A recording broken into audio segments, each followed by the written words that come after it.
little pig, are you ready? Ready, says the little pig. Why, what a sluggard you are. I've been to the field and come back again, and I'm having a nice potful of turnips for breakfast. Then the wolf grew red with rage, but he was determined to eat little piggy, so he said, as if he didn't care, "Oh, I'm glad you like them, but I know of something better than turnips." "Indeed," says little piggy, "and what might that be?" "A nice apple tree down in Merry Gardens with the juiciest, sweetest apples on it. So if you will be ready at 5 o'clock tomorrow morning, I will come round for you and we can get the apples together." "Thank you kindly," says little piggy. "I will be sure and be ready at 5 o'clock sharp." Now the next morning he bustled up ever so early, and it wasn't 4 o'clock when he started to get the apples, but, you see, the wolf had been taken in once and wasn't going to be taken in again.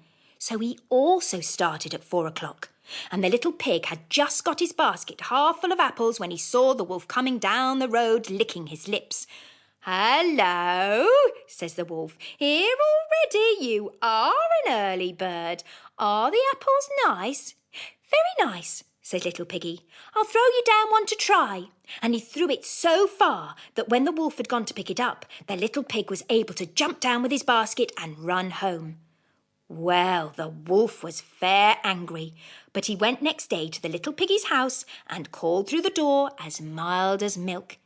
Little pig, you are so clever. I should like to give you a fairing. So, if you will come with me to the fair this afternoon, you shall have one." "Thank you kindly," says little piggy. "What time shall we start?"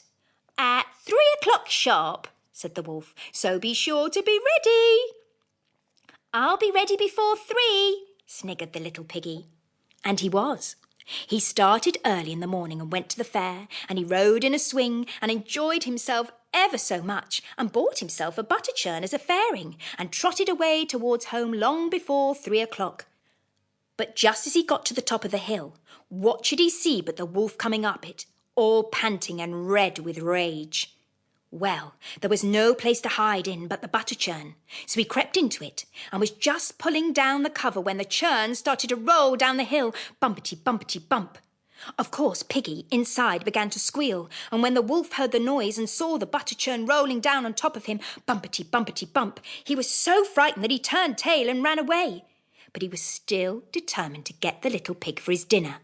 So he went next day to the house and told the little pig how sorry he was not to have been able to keep his promise of going to the fair because of an awful, dreadful, terrible thing that had rushed at him, making a fearsome noise. "Dear me," says the little piggy, "that must have been me. I hid inside the butter churn when I saw you coming and it started to roll. I'm so sorry I frightened you."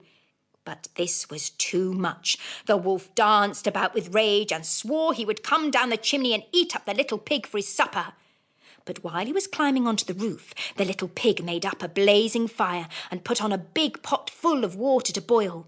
Then, just as the wolf was coming down the chimney, the little piggy off with the lid and plump, in fell the wolf into the scalding water. So the little piggy put on the cover again, boiled the wolf up, and ate him for supper. The Elves and the Shoemaker by the Brothers Grimm. There was once a shoemaker who worked very hard and was very honest, but still he could not earn enough to live upon, and at last all he had in the world was gone, save just leather enough to make one pair of shoes. Then he cut his leather out, all ready to make up the next day, meaning to rise early in the morning to his work. His conscience was clear and his heart light amidst all his troubles, so he went peaceably to bed, left all his cares to heaven, and soon fell asleep. In the morning, after he had said his prayers, he sat himself down to his work when, to his great wonder, there stood the shoes already made upon the table. The good man knew not what to say or think at such an odd thing happening. He looked at the workmanship. There was not one false stitch in the whole job. All was so neat and true that it was quite a masterpiece.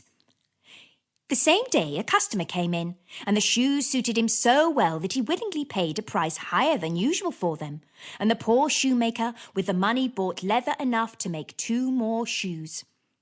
In the evening he cut out the work.